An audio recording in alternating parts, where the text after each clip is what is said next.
Ration card అనేది కేవలం బియ్యం తెచ్చిపెట్టే సాధనం మాత్రమే కాదు, ఇది ప్రజల ఆత్మ గౌరవం.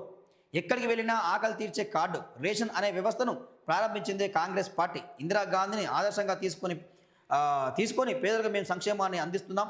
సంగారెడ్డి సభలో సీఎం రేవంత్ రెడ్డి చెప్తుండగా ఈ రేషన్ కార్డు మీ ఆత్మగౌరవం అంటుండు. రేషన్ కార్డు అట ఆత్మగౌరవం అంటుండు. సో ఈ పేదవాళ్ళకు వాస్తవంగా ఈ రేషన్ కార్డే ప్రామాణికం కదా. మీరు ఏ ప్రభుత్వ పథకాలకి అర్హులు కావాలన్నా, ఇప్పుడు ఇందిరమ్మ స్కీమ్ అయినా, పెన్షన్ అయినా, మరి ఇతర ఏ స్కీమ్ అయినా సరే, ఆరోగ్యశ్రీకి సంబంధించి అయినా ఈ తెల్ల రేషన్ కార్డు ఉంటేనే ఎలిజిబుల్, లేకపోతే లేదు. ఏ పథకానికి నువ్వు అర్హునికి కాదు. అన్నిటికీ ఈ రేషన్ కార్డే ప్రామాణికం. కానీ తెలంగాణలో కోటి రేషన్ కార్డులు ఉన్నాయి, అంటే కోటికి పైగా ఉన్నాయి. ఇంకా రేషన్ కార్డులు రాని వాళ్ళకి చాలామంది ఉన్నారు. దీన్ని బట్టి ఏంది అంటే కోటికి పైగా పేదవాళ్ళు ఉన్నారని అర్థం కదా, పేద కుటుంబాలు ఉన్నాయని అర్థం కదా. మరి ఇక సామాజిక న్యాయం ఎక్కడ జరిగినట్టు, ఆర్థికంగా మరి ఎందుకు వెనుకబాటు జరుగుతున్నట్టు? ఈ ప్రభుత్వాలు ఇచ్చే సంక్షేమ పథకాలు ఇస్తున్నామని చెప్తా ఉంది. 80 ఏళ్ళకి వచ్చింది స్వాతంత్రం వచ్చి, ఇంకా మేము సంక్షేమ పథకాలు ఇస్తున్నాం, పేదల అభివృద్ధి కోసం స్కీములు పెడుతున్నాం అంటున్నారు. కానీ మరి పేదవాడి బతుకు ఏడేసిన కుంగలు ఎక్కడనే ఉన్నది. ఎందుకు మారే పరిస్థితి లేదు ఈరోజు? ఎందుకు ఆర్థికంగా వృద్ధిలోకి రావట్లేదు ఈరోజు? ఎందుకు ఈ ప్రభుత్వం సహకరించడం లేదు? ఇదే కదా ప్రశ్నిస్తుంది. దీన్ని మార్పు చేయాలి. ఈ విధంగా మార్పులు తీసుకొచ్చినప్పుడే కొంచెం ఇప్పుడు పేదరికాన్ని తగ్గించే ప్రయత్నం చేయాలి. ఇక్కడ పెంచే ప్రయత్నం చేస్తున్నారు, ఉల్టా అవుతుంది. ఇకపై 6 నెలలకోసారి ఉద్యోగాల భర్తీ సీఎం రేవంత్ రెడ్డి.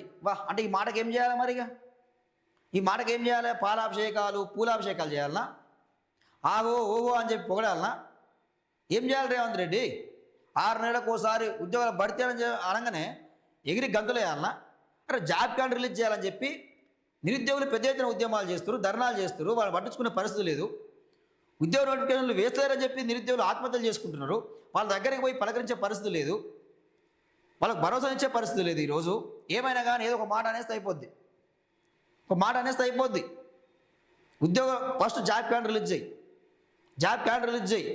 అసలు ఎన్ని ఉద్యోగాలు ఉన్నాయో వాస్తవానికి ఒక శ్వేతపత్రం రిలీజ్ చేయాలా? ఈరోజు ప్రభుత్వ శాఖలో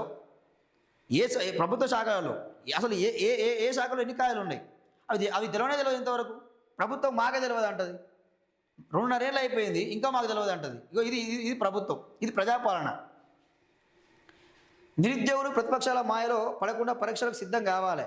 రాష్ట్రమంతా సన్నబియ్యం, ఇందిరమ్మ ఇండ్ల గురించి మాట్లాడుతున్నారు. ఈ విషయంలో మంచి చేసినప్పుడు మంచి చెప్తాం. వాస్తవానికి కూడా ఈ సన్నబియ్యం పంచడంలో కానీ, ఈ ఇందిరమ్మ ఇండ్లు ఇవ్వడంలో కానీ రాష్ట్ర ప్రభుత్వం, రేవంత్ సర్కార్ సక్సెస్ అయింది. వాస్తవం చెప్పాలి. ఈ రేషన్ కార్డుల విషయంలో, సన్నబియ్యం విషయంలో, ఇందిరమ్మ విషయంలో, ఈ విషయంలో మాత్రం కొంచెం బెటర్ అని చెప్పుకోవాలి రాష్ట్ర సర్కార్.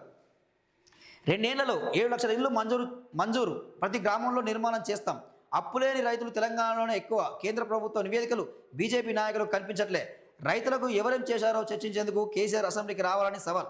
సంగారెడ్డిలో రేషన్ కార్డుల పంపిణీ చేసిన సీఎం. ఇక ఏమంటాడు? నీళ్ళ విషయంలో రాజీ పడబోము అంటుండు. నీళ్ళ విషయంలో రాజీ పడబోము అంటుండు. తుమ్మిడియేటి నుంచి పాలమూరు దాకా అన్నింటినీ పూర్తి చేస్తాం. గ్లోబల్ సమ్మిట్ పెట్టుబడులతో కొత్తగా 78,000 ఉద్యోగాలు. మా ప్రభుత్వం 32 నెలల శ్రమ ఫలితం ఇప్పుడిప్పుడే కనిపిస్తోంది. గిగ్ వర్కర్ల మాదిరి సినీ కార్మికులకు త్వరలోనే వెల్ఫేర్ బోర్డు. గోల్కొండలో స్వాతంత్ర వేడుకలో సీఎం రేవంత్ రెడ్డి